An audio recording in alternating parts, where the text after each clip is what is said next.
Welcome back to Kari Moody. Today is Saturday, March 9th, 2024. I want to quickly thank my members and subscribers, those watching on replay. And if you're new here, thank you so much. I really appreciate it. Please stick around. Today we are discussing the case of missing 3-year-old Elijah Vue. Elijah has been missing now for almost about 2 weeks.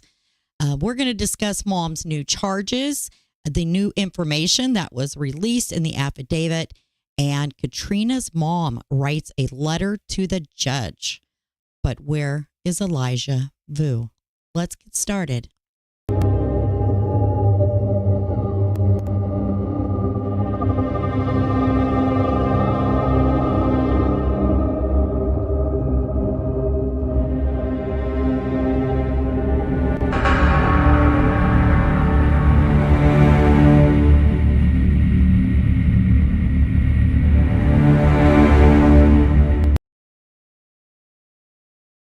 All right. Hopefully you can hear me just fine.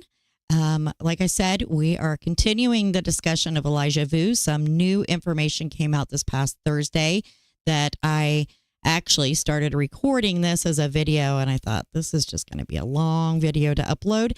So why not do it as a live? And there it is. So let's get started.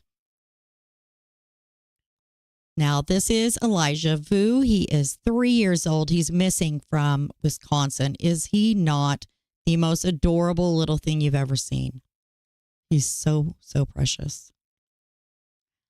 All right. So if you're new to the case, then this will be a good recap for you. And maybe you're not new, but you'll discover some new information or just refresh your memory.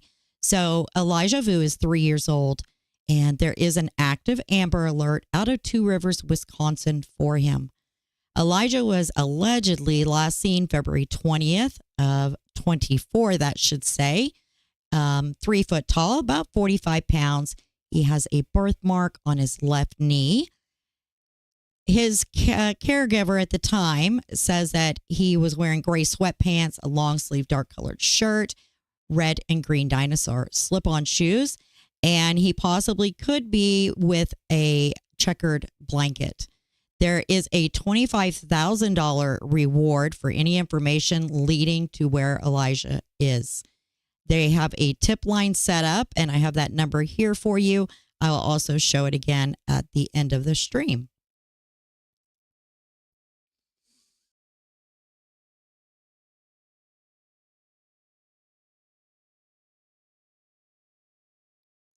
All right. So suspect number 1 is Katrina Baur. Katrina is Elijah's mother. She is 31 years old. Prosecutors say that she sent Elijah to stay with Jesse Vang. Katrina lives in Wisconsin Dells, and that's about a 3-hour drive from Two Rivers, Wisconsin, where Jesse lives in an apartment. So Katrina sent Elijah to Jesse for disciplinary reasons. She wanted to teach her little 3-year-old boy how to, quote unquote, be a man. Seriously. She says she dropped him off February 12th. She intended to pick him back up on February 23rd. She did lie about her whereabouts during key times when speaking with investigators.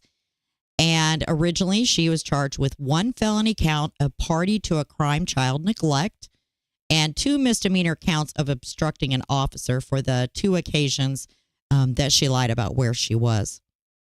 Katrina is being held on a $15,000 cash bond in Manitowoc County, Wisconsin.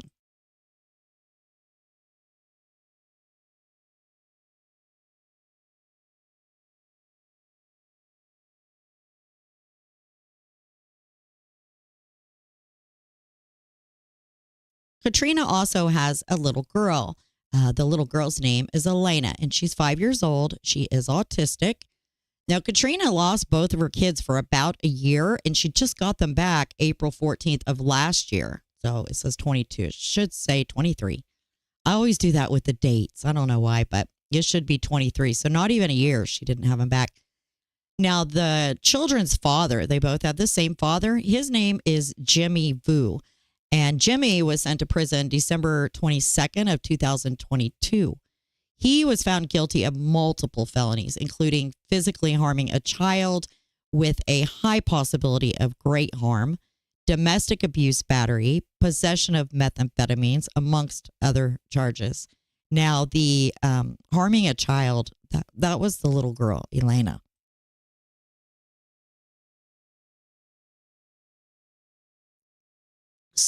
Katrina suffered severe physical abuse at the hands of Jimmy Vue, resulting in a traumatic brain injury. She does currently receive Social Security disability income for that brain injury.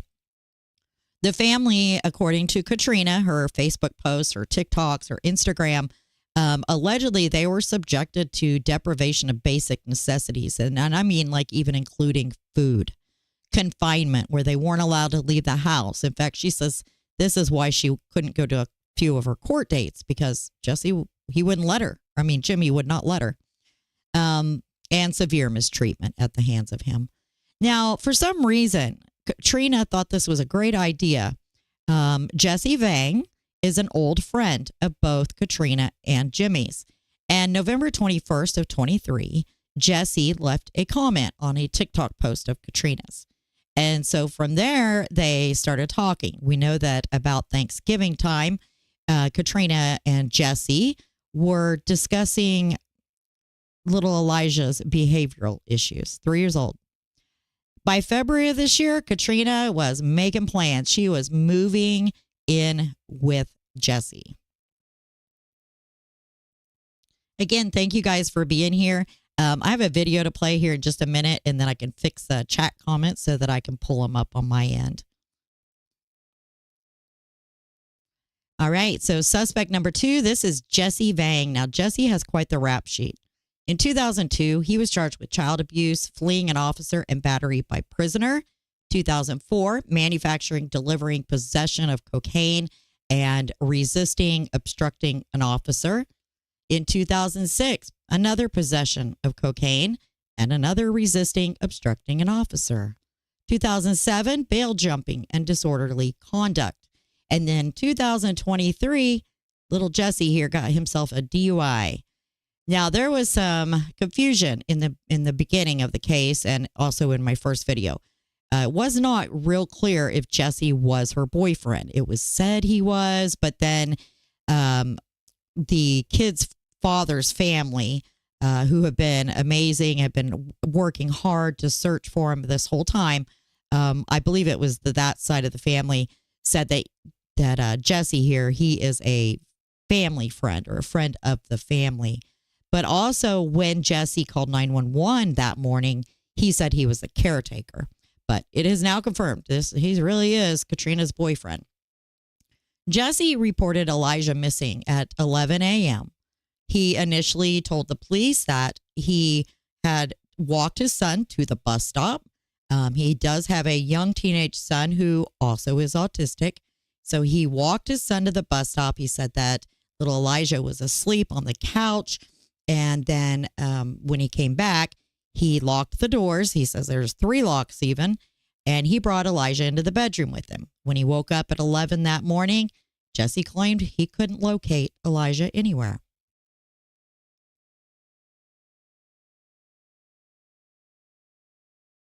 Hello, Honeybee. Hi, Poetic Justice, Unsupervised Maniacs. Thank you guys so much. I appreciate you. So Jesse says that Elijah had been left with him as a form of punishment for misbehavior. And he expressed his intention was to make Elijah comprehend that, quote unquote, going home is like a privilege for him. 3 years old, 3 years old. And this is a privilege of going home. Jesse was booked on 1 felony count of party to a crime of child neglect, and he was given a $20,000 cash bond. He, too, still sits in the Manitowoc County Jail right along there with Katrina. Now, Jesse said that Elijah had been staying with him for about a month, but it wasn't like continuously. So I think Katrina kind of came back and forth. He had been trying to help Katrina correct Elijah's bad behaviors. Now, Jesse himself says he disciplined Elijah using lengthy timeouts, standing for 1 to 3 hours at a time. And now that we know what we do, I'm going to go with it was probably closer to that 3 hours than it was the 1. Elijah was sadly in timeout the majority of the time that he spent there with Jesse. Jesse did say he changed Elijah's diaper, at least once a day. Elijah only had one toy at Jesse's apartment, one toy. And he had gotten that toy at Christmas time. But during the week that he was there, from February 12th to February 20th, Elijah wasn't allowed to play with that one toy because he was in timeout the majority of the time. Jesse also admits that he gave Elijah cold showers as a punishment. He also would make him stand in his soiled diaper. Katrina told the investigators that Jesse is, and this is quote unquote her words, Jesse is the enforcer in their relationship. Now, it's really strange, and I said in the beginning of why Katrina would reconnect with this dude, because Katrina and her ex, the kid's father, they both know Jesse. And I might have said this in my first video that I did, maybe not, because I didn't have like solid proof of it.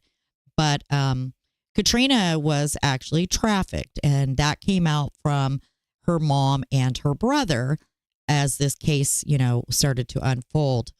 So let's go over that Jesse trafficking here real quick. So this is from 26 Northeast Wisconsin, and it's Jesse Vang was charged in 2016 with conspiracy to commit human trafficking. But get this, that charge was later dismissed. Just like with Stephen McDougal or whatever his name is, with Audrey Cunningham. And he had that, charge on him that he pled down. And so he didn't have to be on the sex offender registry. It's ridiculous. So this was posted by NBC 26 staff March 7th. So it was the same day as their court hearing. Jesse was babysitting Elijah Vue on February 20th. He's the one that reported the boy missing. Like I said, he's charged with neglecting a child, but he is not charged in Elijah's disappearance. And so Jesse was charged in Outagamie County in 2016 with conspiracy to commit human trafficking and sexual assault. Those charges were later dismissed. But NBC found out here is some of what that complaint said. The victim was a woman. 2 women were at a party in Appleton, Wisconsin, and they were sadly using meth and heroin.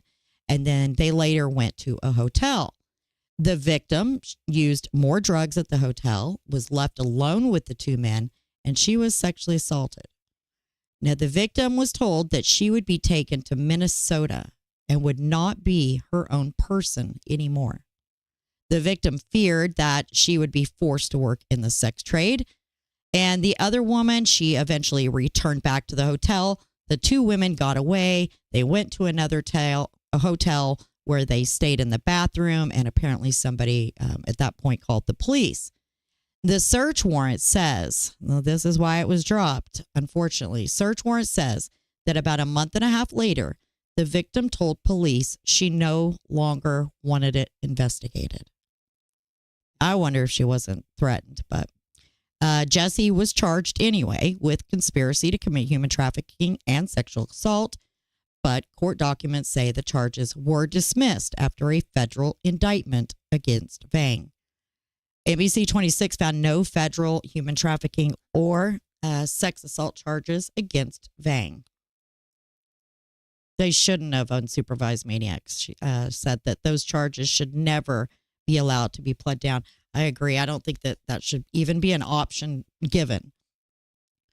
So he was sentenced to federal prison, and currently he is on federal probation. They say they searched the federal, prison database, and they could not find these charges there. So they were dismissed. let's see, he was released February of 2022.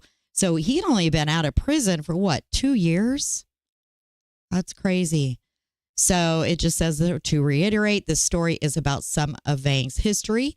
The search for Elijah Vue continues, and Jesse has not been charged in his disappearance. The charge that he currently has is of neglecting a child. Also, Jesse does not currently have an attorney in this case. He remains in jail. He has asked for a public defender, but one has yet to be appointed to him. So real quick, I have a video for us, and I'll try to fix my chat on my end. Let's see. There are new efforts underway to find missing 3-year-old Elijah Vue. The boy was last seen on February 20th in Two Rivers, but he lived in Wisconsin Dells before that. Searches in Two Rivers have been going on ever sinse he was reported missing. Only on 27 News, Rachel Peary has you covered on how people hope to bring those same efforts to the Dells. About him every minute of every day for more than 2 weeks. We both thought it was lovely. Pam and her husband Dan, like so many others, pray for Elijah Vue's safe return. Katrina came here with the kids about 2-3 months after we moved here.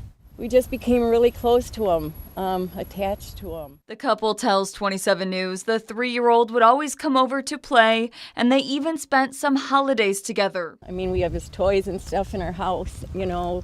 Every time I look at something, it reminds me of him. Investigators claim Elijah's mother, Katrina Baur, sent him to her boyfriend Jesse Vang's house in Two Rivers for behavioral problems. He was just not a troubled boy. He wasn't unhappy. Before being sent to Two Rivers, we're told Elijah lived here at an apartment on Race Street in Wisconsin Dells with his mother.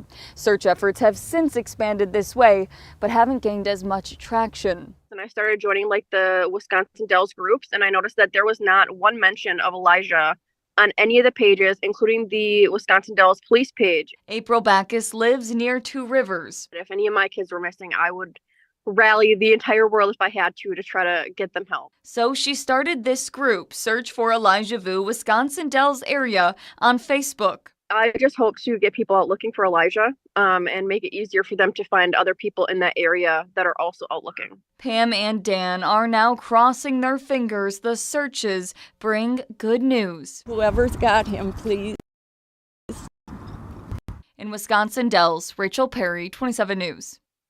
Okay, Rachel, thank you. Jesse Vang and Katrina Baur are scheduled to be in court tomorrow. There is now a combined $25,000 reward for information that could bring Elijah home.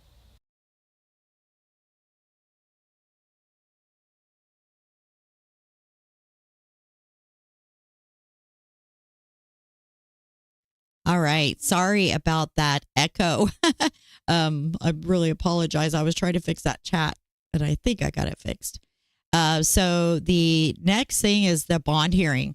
That bond hearing was this past Thursday, like I said, on March 7th. And that is when we learned more information. So we had the original affidavit, but there wasn't a whole lot in it. This time there is, and there's more charges added to the mom, not Jesse. So let's take a watch with that.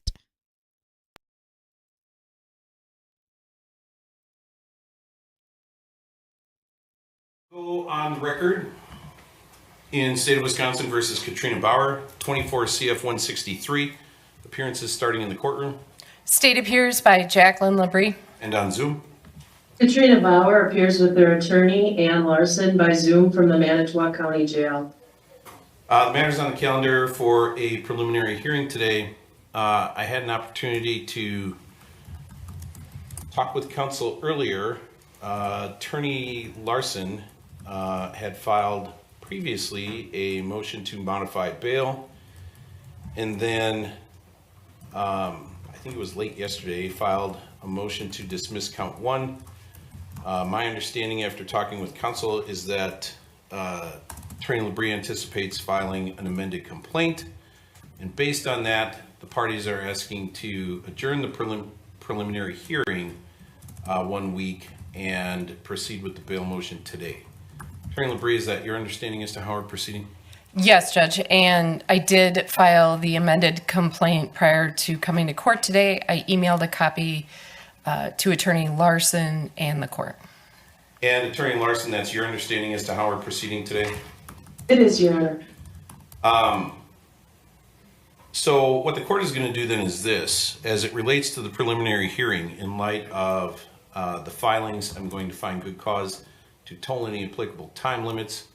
I'll adjourn the preliminary hearing to March 14th at 10:30. Judge, were we going to do that at 11? Oh yeah, sorry. We'll do it. We'll adjourn to March 14th at 11 o'clock. Thank you, Attorney Larson. That leaves us with the bail motion then. Attorney Labrie, did you have an opportunity to review the bail motion? Judge, I did have an opportunity to review the bail motion. All right, Attorney Larson, go ahead. Your Honor, we are asking that the court reduce the bond to one of a signature. I would note that Ms. Baur is a resident of Wisconsin. She's a lifelong resident of Wisconsin. She has no serious record. She has 2 prior CMs of disorderly conduct and 2 CTs. She had no misses in the 2 CMs, which were in 2011 and 2015. In 2017, she had the 2 CTs I referenced. All of these were in Outagamie County, with the exception of the first, which was in Winnebago County. In the 2017 cases, she did miss court. She missed court on June 20, in 17 to CT 236. She missed court on June 23rd of 2017. A bench warrant was. So real quick, this is what I was bringing up earlier. She has said in previous Facebook posts that she did miss court dates, but it was because Jimmy would not let her out of the house. And then also Denise comment, why are these kids given back to the parents after they are removed from the home? Once a parent proves they are a danger to their children, there should only be supervised visits for them. I agree to a certain extent. So Katrina did kind of, she worked really hard. She truly did. She worked very hard to get her life in order, to get these kids back. She's in a safe house. She got off of the drugs, and she was doing really well, it appears, until she met back up with Jesse. And at that point, she's just, guess that's the only thing she's comfortable with. Was issued, but on June 21st, but on June 23rd, the bench warrant was not issued. In 17 CT 752, there were several warrants issued. There was one issued on February 5th of 2018. She was appointed an attorney on February 7th, and the warrant was canceled on February 9th. On May 16 of 2018, a bench warrant was issued. On May 23rd, bond was reinstated. On August 14, a bench warrant was issued, and on November 15, bond was reinstated. Again, that was in Outagamie County. No cash was ever ordered. Ms. Baur did suffer a significant brain injury in 2015. I do not know if that contributed, but that would be my guess. She has some difficulty regarding dates and things of that nature. She did have a neuro assessment done. I do not yet have that, but she is receiving SSDI for that condition. As I stated, she's a resident of Wisconsin. She will not leave the state of Wisconsin. She doesn't have anywhere to go outside of Wisconsin.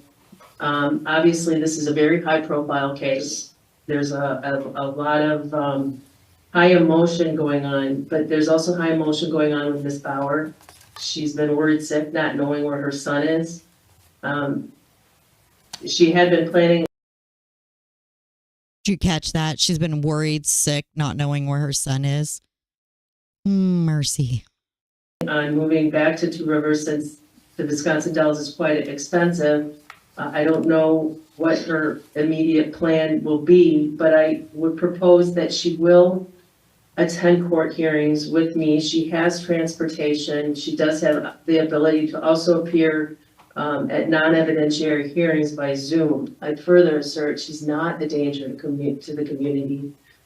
For those reasons, Judge, we are asking that the court amend the bond to one of a signature.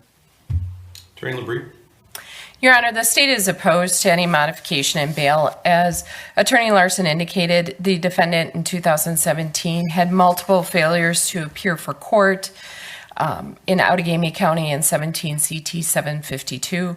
She also had that failure to appear in 17 CT 236, as well as the two prior disorderly conduct cases. As far as record outside of Wisconsin, we don't have any convictions for her, but she does have contacts with law enforcement in 2014 in the state of Nevada, one in March of 2014 and one in April. Again, those weren't convictions, but it does show that she has had contacts outside of the state of Wisconsin. The state feels that the cash bond at this point is appropriate. In fact, in light of the amended complaint, I would say it may even be low. We have now changed count 1 to chronic neglect as party to the crime. We have also added the count 4, which involves neglect to another child who is 6 years old from February 14th. So now she's facing. Okay, so she said that the added charges now are chronic neglect on Elijah, and then the additional child neglect charge, that is for her little girl. I guess she's 6 now. Sorry, I'd said 5. But that is for her little girl, Elena. Additional charges with much higher penalties. These cases obviously involve the care of some very young children. One of the children is around the age of 3, the other is around the age of 6. And not only were we dealing with the defendant sending the child to Two Rivers for discipline, or the boot camp as they described it, to make that child fearful of the co-actor so that when the child returns to her residence, he would behave better. There is also evidence that on February 14th, she left the 6-year-old unattended in a vehicle for approximately an hour in cold weather. The temperature around that time was around probably 27 to 30 degrees with the vehicle turned off. Then we have also, as part of count 1, so that was part of the new information. She did have her daughter with her, and she left her little girl, autistic little girl, out in the car in the freezing cold with the car turned off. And, you know, when I did my first video on this, I was very, very, very careful. I did not want to accuse Katrina of anything. In fact, if anything, I probably stood up for her. I thought that, you know, maybe she's just terrified. Maybe she's been threatened. I knew about that trafficking thing with Jesse. So my thought process was that she had been threatened by him. But it doesn't appear that way at all, sadly. Very, very sad. Chronic neglect on February 16th, leaving the 3-year-old unattended for at least an hour as her and the other co-actor are traveling to locations in the city of Manitowoc, and neither one of them are seen with the child. It's clear that this defendant is facing some serious charges, and there is grave concern. She knows she's facing potential imprisonment, which is an incentive to flee. She also was encouraging the co-actor not to cooperate with law enforcement. On February 20th, she was. That's another new detail. So the fact that she was trying to convince Jesse to not cooperate with law enforcement, I guess she told him to lawyer up, say very little. That almost makes me think that it was her behind all this. What do you guys think? Messaging the co-actor to not say too much, don't let them, or no, don't talk, ask for an attorney, those types of things. I think at this point, it's clear that cash is warranted. I would ask that the cash either remain the same or be increased. I don't think a signature bond at all is appropriate based upon the totality of the facts, the new charges, and her past record. Judge, I do know there is one victim who wanted to make a statement regarding bail. I don't know when the court would like to hear that. Right now. Okay. If you're done. I'm done with my argument, Judge. Okay, so this was a little shocking because the letter comes from Katrina's mother. And this really, she'd been in the Facebook groups, but for the most part, she was defending her daughter. In fact, people were really calling her out pretty heavily, that she wasn't, being involved in all of this. But what she did on this court date last Thursday is probably has to be one of the most difficult things I think any parent could possibly do. It's just heartbreaking. The victim wanted me to read their statement because of concern of reading in front of a courtroom. That's fine. We'll need the name of the person who you're reading the statement on behalf of. If you could give me the name and spell the last name. Okay. The name is Jody, J-O. And the statement is, I have known Katrina Baur longer than anyone else as I am her mother. At this time, I am asking the court to deny any bond modification for a multitude of reasons. I understand bond is not meant to be a punishment, but as an assurance to appear. While you have access to some of Katrina's records, there are records in other states, including Nevada and California, you are not seeing. She has contacts in other states that may be willing to assist her depending on the story she is telling. Her story always depends on her audience. At this time, rather than aligning in locating her son, she feels the need to reiterate what a good guy Jesse is and is fully defending him and his actions. By aligning with him, she could potentially have access to his extended family and ability to flee the area. Katrina routinely will blame anyone and everyone for what happens without taking responsibility for her actions. It goes without saying she is incapable of making appropriate judgments in everyday life, which is likely being available for future court dates and questioning. Katrina has no ties to the community. When I asked her why she would go back to Jesse, she stated, I felt alone. I can assure you she is well aware of resources available, but she chose not to use them. She severed her relationship with me in October of 2022, so there is no family in the area. While paper will show minimal income, there is unaccounted for income when compared to her spending. I am aware she allowed Jesse to claim her children as dependents on his taxes, and he gave her half the refund they received. I am also aware she receives food stamps for a child not in her care and has miscellaneous unclaimed income.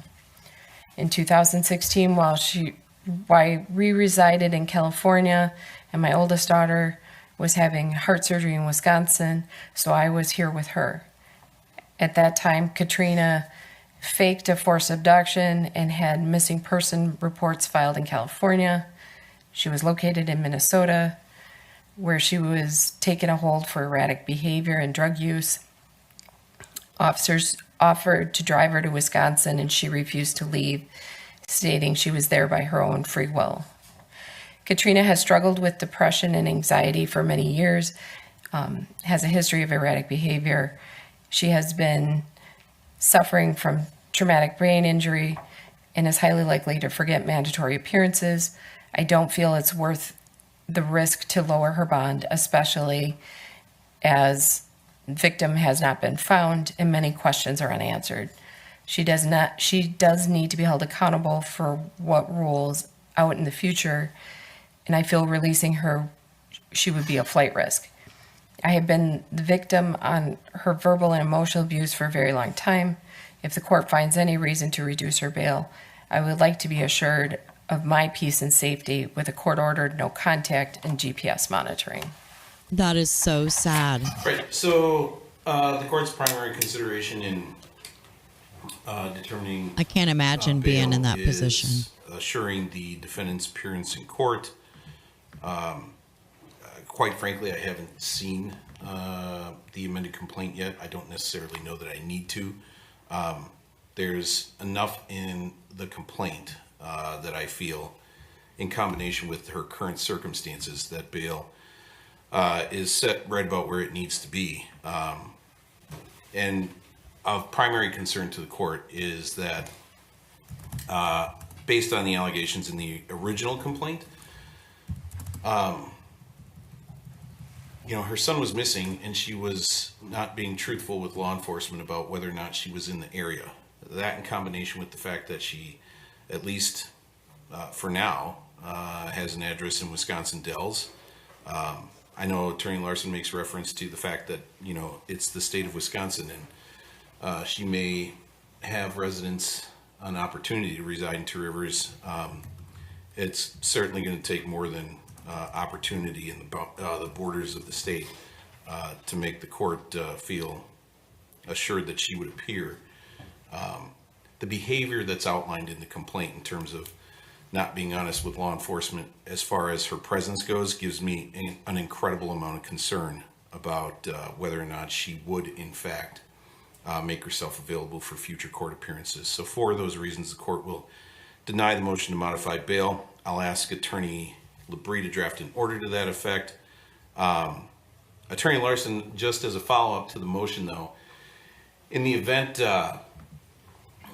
she has some definite place to reside locally that might accommodate a daily check-in, that I'm not saying it would carry the day, but it's certainly something the court would consider, and just for the sake of your discussions with your client, okay? Nobody's going to post a $15,000 Anything else for the bond record her. on this case, Attorney Labrie? Not on this case, Judge. Attorney Larson?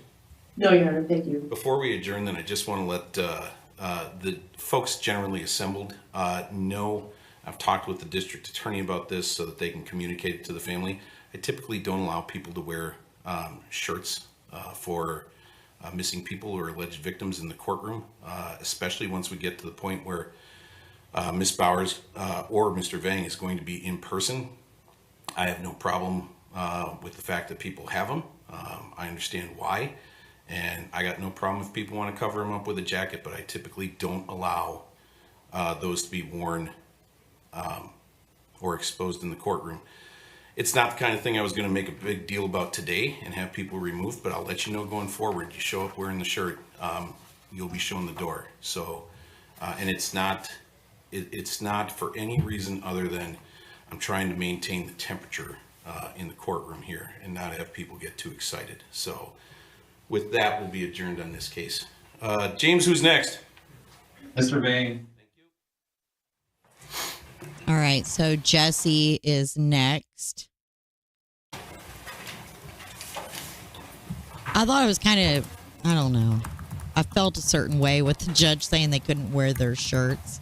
I understand why, but it definitely made me feel a certain way that I didn't like. Again, I want to thank you guys all for being here. This was like last minute. Like I said in the beginning, I was just going to record this, and I realized that it was going to be kind of long to upload. Look, while we're waiting, you had any luck? Let's see if I can fast forward to where he is. All right, I think right there. There we go. Yes, sir. Craig's not in custody by you anymore, is he? Who's that?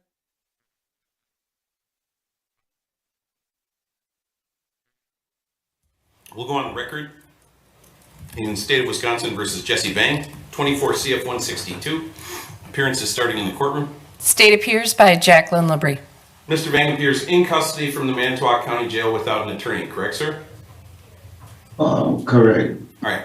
Mr. Vang qualifies for public defender representation. They've been unable to find an attorney for him yet.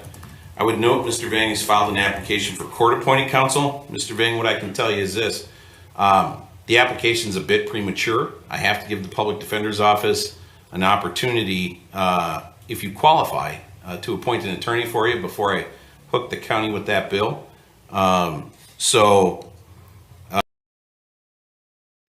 Real quick, I just want to add that I've seen a lot of chatter in the Facebook groups about the reason he doesn't have one is because nobody wants to defend him, and that's not how it works at all. But he put in his request, and they have to verify his income first, and then they have to find a public defender that actually has time to take the case on, as they are very, very, very backlogged. We may reach the point, if the public defender can't find an attorney for you, where it becomes timely for you to file something like that, and I'll let you know. But for right now, that's not an application the court's going to consider, given the fact that they've barely had a week to find somebody for you, okay? She definitely liked the bad boys, Kiko. Given the fact, though, as I noted, that he does qualify for public defender representation, the court is going to find good cause to continue to toll any applicable time limits, and we'll adjourn the matter to March 14th at... Judge, do we want to put this at 11? I was going to say, we'll move this one to 11 o'clock as well. Thank you. Anything else for the record from the state? No, Judge, thank you. Then we're adjourned. James, who are you giving me next? You honest? Go back on the record. What was that, Mr. Vang? Yeah, I just got a question I want to put in a motion for bail reduction. Yeah, what I'll have you do is this. Put in writing the reasons that you want to have your bail modified. Get that filed through the jail with the clerk of court, and we'll take it up at the next hearing on Wednesday, okay? Okay. Who do I direct the judge to? Me. Okay. Okay? Your Honor, what's your name? Robert D. Wayne. Okay. All right, They'll help you out. They'll get it to the right spot, okay? It gets filed by your case number as opposed to finding me. So you get something in writing, just make sure you put your case number on it, and we'll talk about it next week, okay, sir? All right, thank you. All right, then we're adjourned. James, who you got next? We'll do Mr. Hipper. All right. So that is the end of their hearing. I do have that letter here, but we just heard them read it, so I'm not going to read it again. And then the affidavit. So there was, they made some amendments to the original affidavit, and that I want to go over for sure. So let's take a look at that.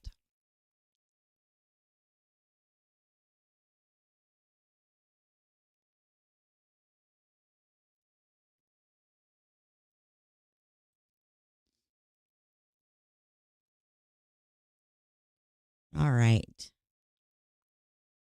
So the chronic neglect of a child, specified harm did not occur. So this is one of the new charges that Katrina received.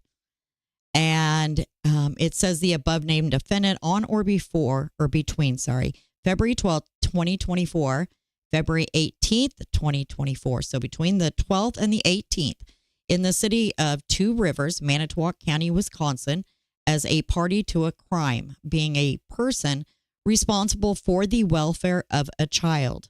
Victim child number 1, who is Elijah, date of birth 8/20/20, through her action for reasons other than poverty, negligently failed to provide necessary care so as to seriously endanger the physical, mental, or emotional health of the child, and the natural and probable consequences of this violation would be harm.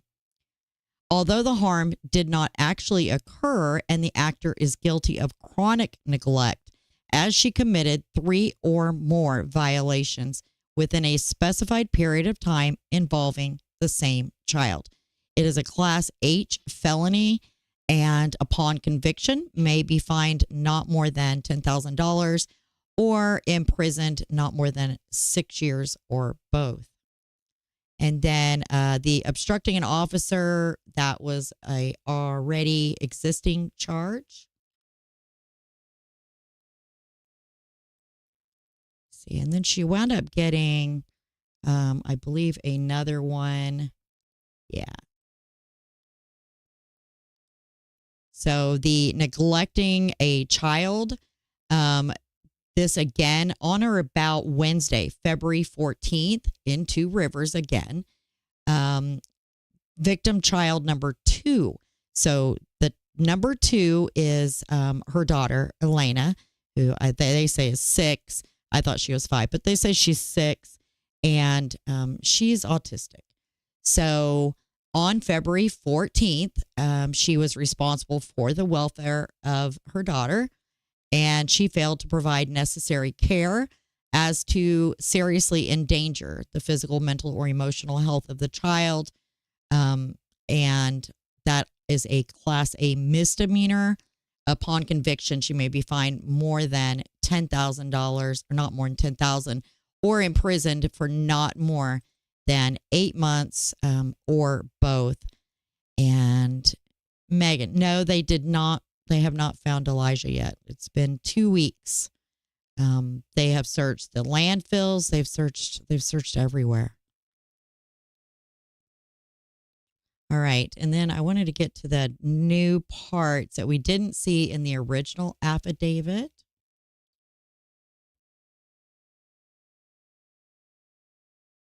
Okay. So here it is. It's these phone records. So we did have a portion of this in the original, but they didn't give us all that info. But number 11 says, in a review of Facebook Messenger messages between Katrina and Jesse, officers located a photograph. This is horrible. A photograph taken on February 15th, 24 at approximately 8:24 p.m. showing victim child 1, Elijah, standing in the corner in a diaper only. His hands appear to be in a praying position and the diaper looks full. The photo appears to be have been taken at Jesse's apartment. Number 12 says the phone records further indicate that Katrina returned to the city of Manitowoc on February 16th at approximately 11:01 p.m. She called Jesse's phone about 11:15 and went into a Quick Trip store to purchase items, which was confirmed by surveillance video. At approximately 11:21 p.m., so 20 minutes later, Katrina texts Jesse Vang's phone. On my way, put him to sleep. Jesse responded, okay. Katrina, her phone arrives to Jesse's apartment around midnight. And then about 30 minutes later, at approximately 12:30 a.m. on the 17th of February, Katrina and Jesse's cell phones moved to the city of Manitowoc. So they left the Two Rivers. They went to city of Manitowoc. There was rumor that Jesse was seen at a bar that night. I believe that is probably true after reading this. At approximately 12:50 a.m., yep, I didn't even notice it. So Jesse, he indeed did go to Saucy's bar in the city of Manitowoc and went inside by himself. This was confirmed by a patron of the bar. Their phones separate now. At this point, they separate for about an hour. So we were at 12:50, so we're about 2 o'clock in the morning. Hi, Crime Stories. Thank you for being here. I appreciate you.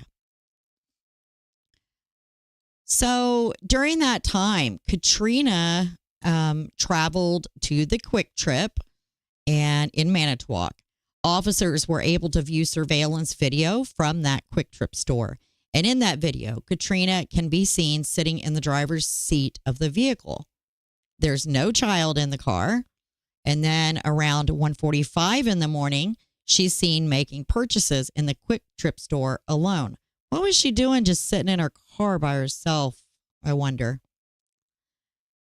At approximately 1:55 a.m., her phone travels to Jesse's location, which was at the bar, and they return back to Jesse's apartment in Two Rivers. Then at approximately 5 a.m., Katrina leaves Two Rivers. Now, that was all on February 16th and early morning 17th. On February 16th, victim child 2, so her daughter, was being taken care of by a person in the Wisconsin Dells area. On February 16th, Elijah was in Two Rivers, and he was supposed to be under the care of Jesse and Katrina. Law enforcement has been unable to locate anyone other than Jesse or Katrina who cared for the child on February 16th and 17th of 2024. And then this is pretty awful. On February 18th at approximately 4:36 a.m., Jesse messaged Katrina. And in that message, he said, "I told you to trust me. I'm going to make sure he hates me and being here." Katrina responded, "Don't want him to hate you, just fear you." Jesse responds, "It's okay. Someone had to be the bad person." This is sick. Katrina messaged Jesse back and she says, "I know, but either way, he can fear you and respect you."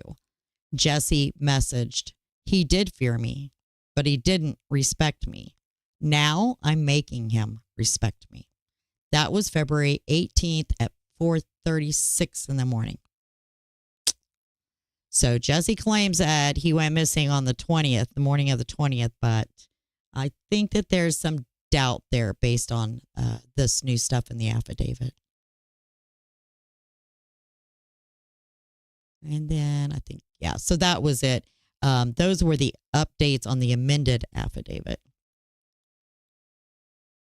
All right, so real quick, just to kind of recap that bond hearing. Katrina's attorney says that Katrina had been worried sick, not knowing where her son is. She planned to move back to Two Rivers because the Wisconsin Dells area is expensive. The state of Wisconsin is opposed to any change in bail, and they stated that Katrina has had contact with law enforcement outside of Wisconsin, but she's not had any other convictions. Child neglect charge was upgraded to a chronic neglect of a child, Class H felony. Evidence that on the 14th, she left her daughter unattended in a vehicle in freezing weather with the car turned off. On February 16th, Elijah was left unattended for at least an hour when they went to City of Manitowoc and Jesse went to the bar and she went to Quick Trip. Why didn't she go to the bar with him? Something seems strange there. I can't put my finger on it. What do you guys think? Something seems a little off with that night. Katrina encouraged Jesse via messages to not cooperate with law enforcement. And see, in the beginning of this, I would have thought it was the other way around. But is she like some mastermind manipulator or something? I'm not sure. But anyway, the judge did deny, thankfully, the motion to modify her bail. She wanted a signature bond, a signature bond. Now, she's got a $15,000 cash bond that nobody wants to pay for her. Again, I really appreciate all of you that are here. Thank you so much for joining, especially last minute. Real quick, if you don't mind, please just give the video a quick like. I really would appreciate that. And if you're not already a subscriber, I would love to have you as one. But thank you guys for being here, no matter what. All right. And then Katrina's mom gave a statement regarding the bail. And it was so heartbreaking because she really had been come down hard on social media. It was tough. And like I said, I can't imagine being a mom in that position. But she now says that ultimately, you know, she cares about her grandson and that is who she's for. So Katrina's mom, in her statement, she wanted any bond denied, any bond modifications for any reason. She wanted that denied. She said there's records in Nevada and California that they aren't seeing. Katrina has contacts in other states that may be willing to help her depending on the story she tells them. The story apparently always depends on the audience that Katrina has. Instead of worrying about finding Elijah, she feels the need to defend Jesse, saying he's a good guy. Oh, but he's a good guy. She could potentially have access to Jesse's extended family. She blames everyone without taking accountability for her actions. If the bail was modified, her mom wanted a no contact order against, her mom and her, and GPS monitoring. She said that Katrina is incapable of making appropriate decisions. She went back to Jesse because she felt alone. So that is kind of a whole nother situation, but she really, I mean, she truly was abused by her ex, severely, severely abused. And a lot of times, if that is what you are used to, and she started, seeing Jimmy, the children's father, I believe she was like late teenager, maybe in her early 20s, but, if that's what she was so accustomed to that kind of abuse, that a lot of times the one being abused, they go back to what's comfortable for them. And that's sad. Justine says, imagine she is concerned about Elijah now. She wants bail, but wasn't when she dumped him on the abuser. Absolutely. Yeah, she didn't, it appears she didn't care about either one of those kids, which is so sad because she worked so hard to get them back. But goodness, she didn't even have them back for a year. Sad. And she had gotten back on drugs. There, up until around November, she was going to a methadone clinic every single morning. And then I guess she just stopped going. Katrina ended the relationship with her mom in 2022. So they didn't have any contact. Katrina had been in contact with her brother for the past year, though. Oh my gosh, Kiko, yeah, the money spent on it has to be extraordinary.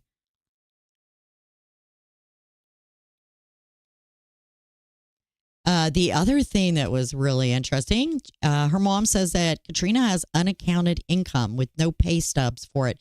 Now, I'm not sure how her mom would know that if they haven't had contact since 2022. But anyway, this is what she said in her statement.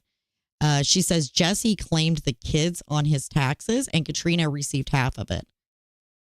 She receives food stamp for a child that's not hers. She didn't say what child.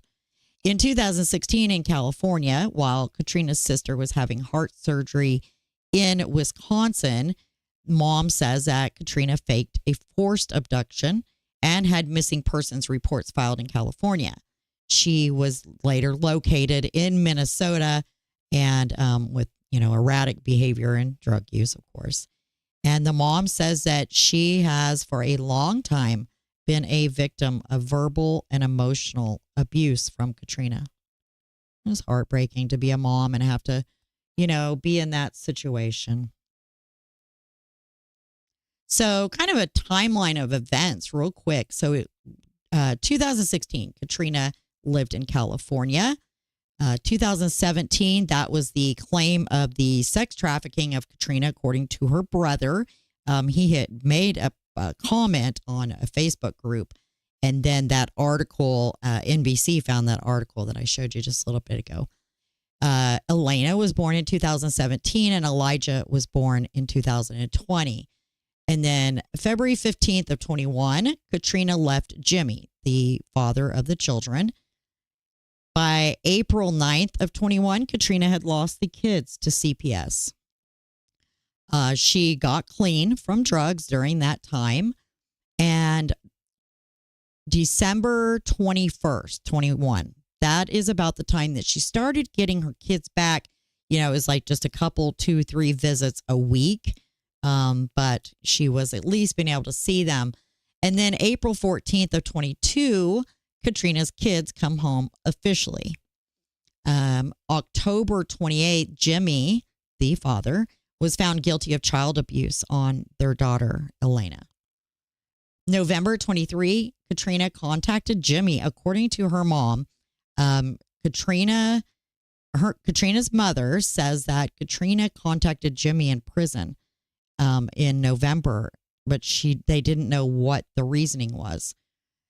But that same time, her mom says it was like that same week. So November 21st, Katrina initially talked to Jesse about Elijah's behavior issues. Because, 3 years old, that's just rough.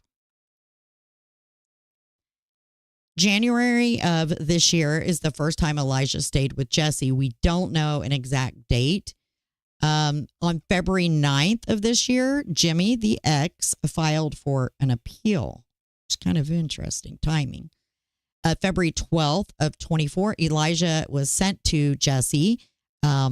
Jesse and Katrina, they met up in Fond du Lac, which is about halfway between Two Rivers and Wisconsin Dells, where she lived. So they met halfway, according to them. And then on February 14th, Katrina arrived in Two Rivers at 2:27, and then she left at 4:30 in the morning. Jesse and Elijah, there is video surveillance on February 16th of them both being in a mechanic shop. Apparently, Jesse was getting that ignition interlock installed for his DUI that he got last year. That night, and we all saw the picture of Jesse and Elijah. Elijah all bundled up, looking very sullen and withdrawn. That same night, Katrina went to Two Rivers around midnight. It's so weird how she does a lot of these late nights and leaving early morning kind of things. But she left the next morning at around 5 o'clock. And then on the 17th, there is a text message that was between Katrina and Jesse regarding the overfilled diaper. And that was at 6:49 in the evening. Then we jump to the 19th of February, and Jesse drank, he says, he drank 3 beers and took 1 cyclobenzaprine. That same day, he says he punished Elijah for 2 to 3 hours. The next day, Jesse walked his son to the bus stop about 7:30 in the morning. And then, according to Jesse, he last saw Elijah at around 8 a.m. This is the last slide for timelines. He waited 3 hours. So if you last saw him at 8 a.m. when he walked his son to the bus stop, he says he came back in, he locked up the doors, all this stuff, but he didn't report Elijah missing until 10:59 in the morning. Katrina was notified that Elijah is missing at around 11:15 that morning. And then that night, Jesse was arrested just before midnight on that child neglect charge. The next day, the 21st of February, Katrina's sister says that Elijah was with a friend of the family. So Katrina's sister was calling Jesse a friend of the family. And so that's where that initial confusion over whether or not he was a boyfriend, I think that's where that kind of came from. Katrina was then arrested February 21st at 3:48 in the morning. Justine, what does the son know? I wonder. I haven't seen any information on this. You mean Jesse's son? Yeah, we haven't heard hardly anything about that. I don't know where he's at or. So sad. I don't know if he's nonverbal or not. He goes to school, so I'm not sure.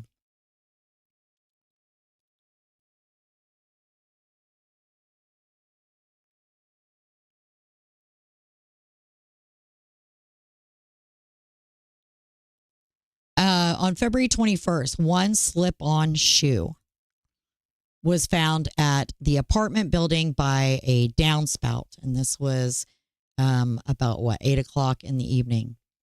Katrina says she was supposed to pick Elijah back up on the 23rd, conveniently the same day that they had their bail hearings. And so, yeah, the rest is just repeat. All right. And then there is a press release. I haven't checked yet this morning or today, but this is from yesterday. And it's from the Two Rivers Police Department. It says Elijah Vue has not been found. Over the last several days, we conducted more searches, primarily of rural areas. Searches being conducted at the landfill have been completed.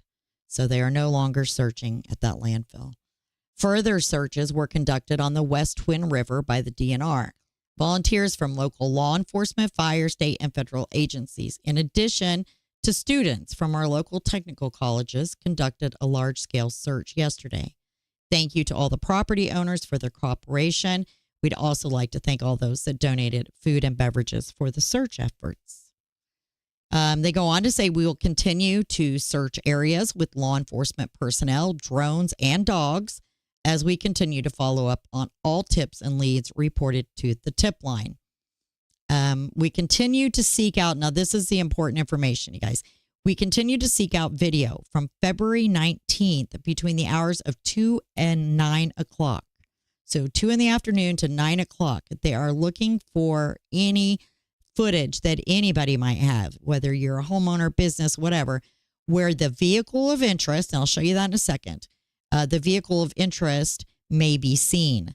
That vehicle is a 97 four-door Nissan Altima, beige in color. It bears Wisconsin registration beginning with A and ending with 0. Law enforcement is currently in possession of that vehicle.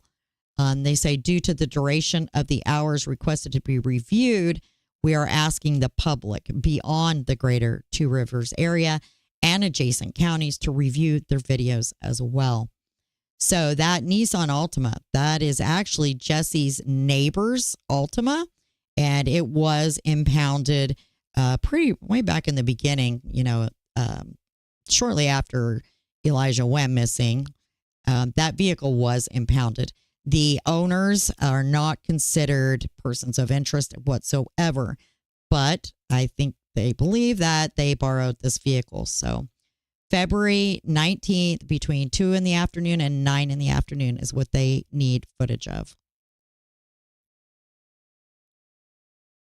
So this is the car that they're seeking that footage. Again, here's the tip line number. They do have this car. It is impounded, and it's in, they probably have found something in that car is my guess. All right. And then I got a quick little video here of that. Thank you for joining, and I'm Caroline Dade. We're starting tonight off with new details on the case of missing 3-year-old boy Elijah Vue. Two Rivers police say they have a vehicle of interest in their possession. In a Facebook post, Police Chief Ben Meinert says the vehicle is a 1997 four-door beige Nissan Altima. He says Elijah's guardians, Katrina Baur and Jesse Vang, are not the owners of the car, and police say they aren't interested in the owner of the vehicle, but rather any surveillance camera video of the car from the day before Elijah went missing. The chief says the department continued searching rural areas of Manitowoc County today, despite Elijah's family taking a break from searching until tomorrow morning. You can find all our coverage on the search for Elijah on the 27 News Now app. You can download it for free right now.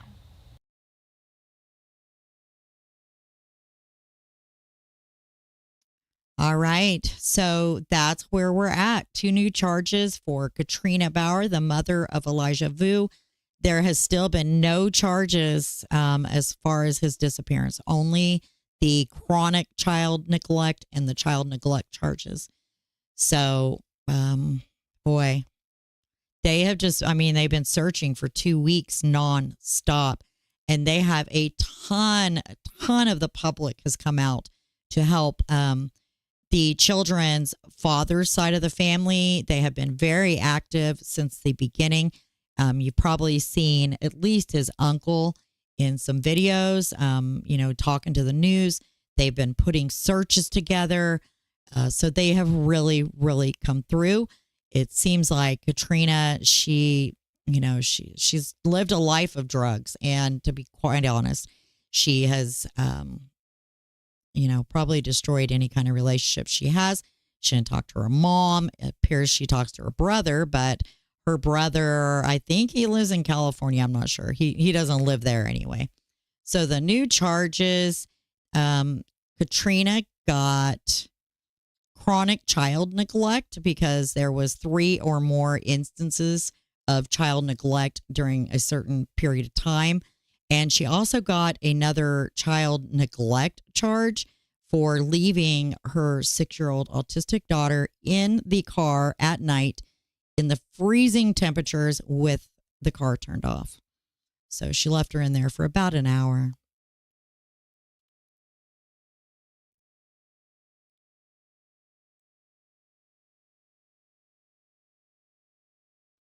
All right. Do you guys have any questions? Is there anything you want to see real quick? That's all I have. But I don't know. I pray that they find him, and I don't think this is going to turn out well. And I mean, anybody that watches my videos, you know that that's not something I usually say, but I just don't think it's going to turn out good at all. But they need to find him. Yeah, she did. She sure did. Well, heck, Jesse's making money off them too, apparently. I mean, let him file on the taxes for both kids, and they split it between the two of them. Yeah, so they're definitely going to keep her in jail on those charges regardless. I think one said 5 years.